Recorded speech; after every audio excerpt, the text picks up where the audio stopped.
This is the full crimp. It might be controversial, but learning how to train it has been a game changer for my bouldering. In this video, we're going to talk about why using a full crimp is beneficial, who should train it, and how you can incorporate this grip type into your climbing training routine.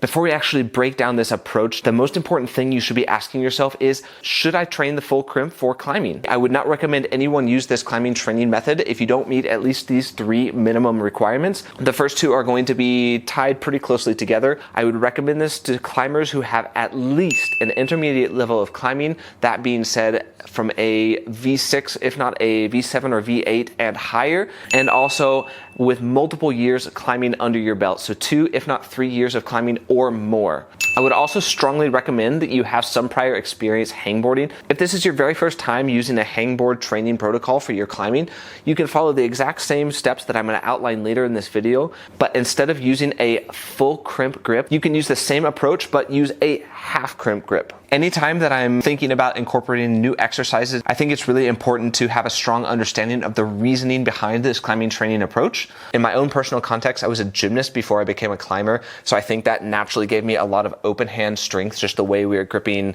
the parallel bars and the high bar.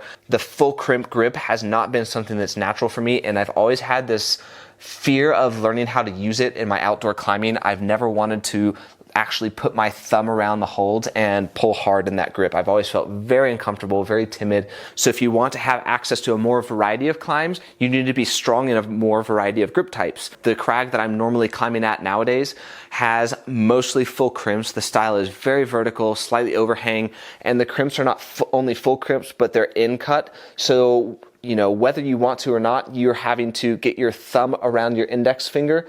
Otherwise, you're not going to be climbing well there. Before I actually did this myself, I reached out to a lot of high-level climbers, one of them being a friend of mine, Pablo Zamora. He's a super crusher that I've known for a long time. Now he's doing V15s, V16s, and he told me he has successfully used this full crimp in his climbing training. One of the major benefits that you have of using a full crimp when training for climbing indoors specifically is that you are in a very, very controlled environment. So if this is something that you haven't done a whole lot before, doing it in a rock gym where you can slowly grab the hold, slowly lower yourself and weight the holds before you actually go outside and grab a hold that's a bit tweaky, that you don't have completely perfect, it really builds a lot of confidence and just physical ability because your body knows what's going to happen. It knows how to do that grip type. Luckily today, I've got access to a rock climbing gym. Anytime that you're doing a hangboarding routine, it's really important that you get a thorough warm up. I can start with bands, some light hangs on the hangboards, and then I'll do a few easier climbs on the moonboard and we'll get started. What I'd normally do if I'm at home and I don't have access to a moonboard or something easier to climb on first is that I would use my hangboard. I would do some lighter hangs starting on kind of the more generous holds using the bands to do band work, and then I would little by little I would slowly decrease the edges going from the jugs, these bigger holds here on the sides, and then eventually working my way down until I get to the edge that I'm going to be hangboarding on.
so we did 3 climbs there on the moonboard. We're gonna finish our warm up here on the hangboard. The idea of doing a few of those climbs on the moonboard isn't to get myself fried out of my mind so that I'm tired for the hangboarding session. Today what we're going to be doing is a maximum strength protocol. So we do want to do this at the very beginning of a climbing session.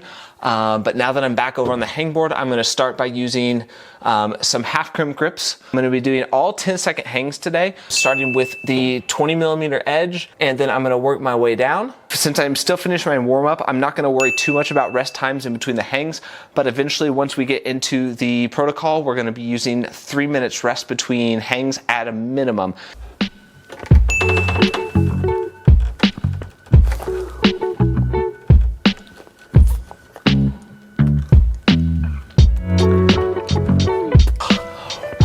If this is your very first time trying to train a full crimp for climbing, what I would recommend doing here in this case is setting aside a complete day separate from all of your other training. I like doing this on a 10mm edge just because I have really short pinkies, but I also understand that you might not be at the point where you're able to do this on a 10mm edge. Once you're warmed up, start with a 20mm edge and do a 10-second hang in the full crimp.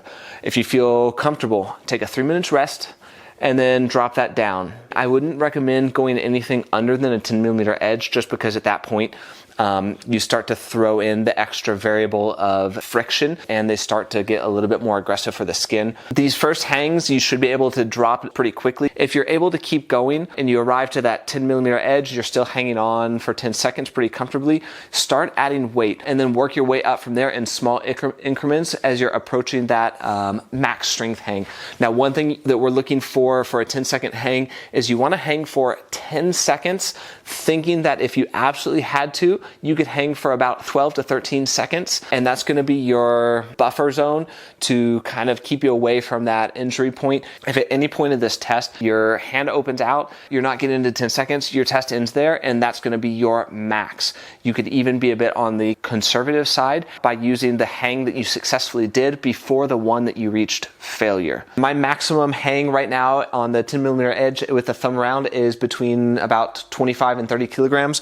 So I'm going to progressively warm up by doing 2 more hangs and getting closer to that weight. So my very first hang as a part of my training session is going to be with a 10-kilogram plate.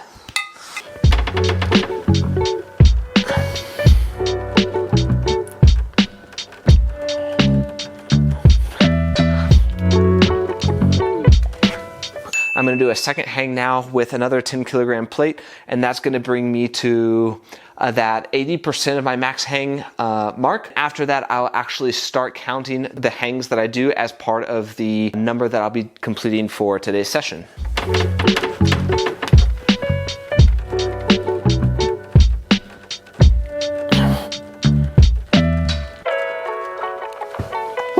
Now I'm ready to start my max hangs. Today we're going to be doing 5 different hangs using the full crimp grip. Once you have your starting point after your testing day, I'd recommend taking a whole week's rest and then come back the following week to actually start your full crimp training plan for climbing. During the first week, you're going to be doing a total of 4 hangs at your max, taking 3 minutes rest minimum. You can take a little bit more if you're feeling extra tired that day. Each week, I would do this absolutely no more than 2 times. So for example, if you want to climb outside on Saturday and Sunday, then you could do this on Tuesday, Thursday, and then climb outside on Saturday and Sunday. I've also done this successfully, doing this only 1 time per week. During the second week, also 4 hangs. During the third week, you're going to do a total of 5 hangs. And during the 4th week, you either do 5 hangs or 6 hangs. After you do your first 4-week cycle, you'll take a week of absolutely no hangboarding, no full crimping, and then you're going to repeat the cycle again, doing 4, 4, 5, and 5. Then you're going to rest a week and do a second round of testing to see what your actual gains are.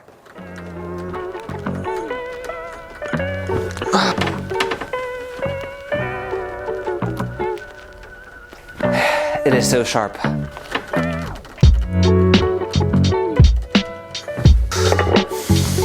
Can you see the indentations on my skin?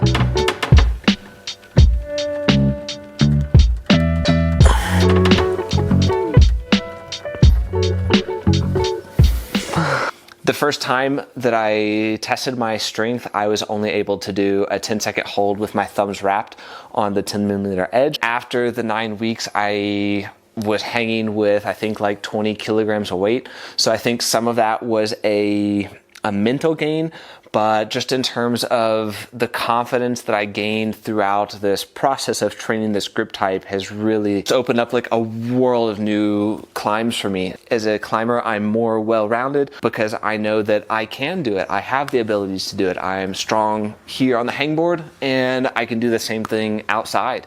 So I think that if that's something that you're looking to do in terms of your own growth as a climber to become more well-rounded, and you feel like this could be an area, a weak area for you to work on, definitely it's worth a consideration. There are definitely some mistakes to avoid when hangboarding, especially when using this full crimp like we've done today on the hangboard, just because it is a grip type that tends to be a little bit more injury prone. The number one thing is start slower than you think and be conservative. Overdoing it is really easy to do. It's easy to get hungry for those numbers. It's okay to have an off day. It's okay to go into the gym one day and you start trying to do this training protocol and you can't, and you just don't feel like you're into it. If that happens to you, skip that day, stop the training session.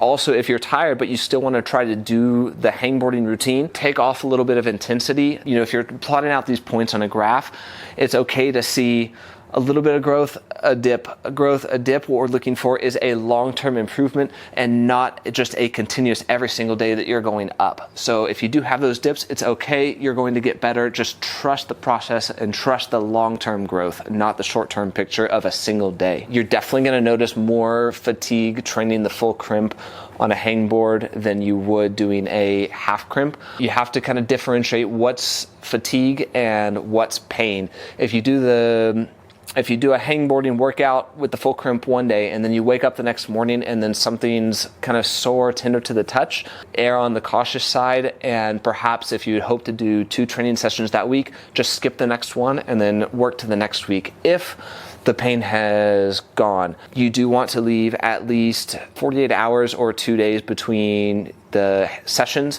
Skin management is also going to be really important with this training protocol, because on the smaller holds, if you're jumping down to tiny edges like we did today, they do tend to cut. I would preferably do these on wooden edges that tend to be a little bit skin friendlier, but just for lighting purposes, the lighting was better on that hangboard over there with the plastic holds. Definitely have a skin file handy like the Crux Taco, just to see normally what's going to happen if you're on a smaller edge is you're going to start to see this area here getting a line in it, so you want to keep that really smoothed out.